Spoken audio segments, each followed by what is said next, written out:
In this video, we're going to use ON1 Resize 2020 as a plugin through Adobe Photoshop. In Photoshop, if we want to take a layer into ON1 Resize, all we have to do is make sure that that layer is selected. Then we're going to go up to File, Automate, and then we're going to go to ON1 Resize Standalone 2020.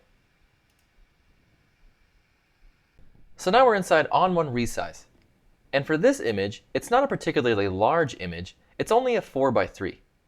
But let's make it incredibly large so that we can zoom in and see a little bit more detail of this mountain.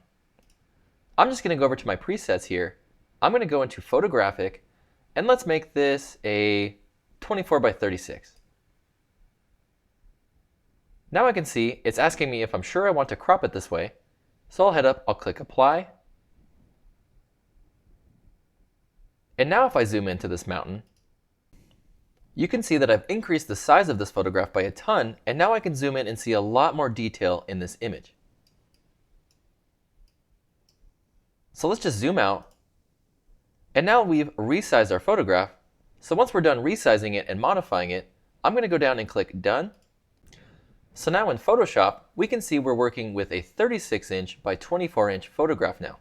Now we have an incredibly large layer that we can work on and still maintain all of the detail and quality that was there on our original photograph. I mean, just look how far I can zoom in now and still maintain all of that detail. That's how to use ON1 Resize as a plugin through Adobe Photoshop.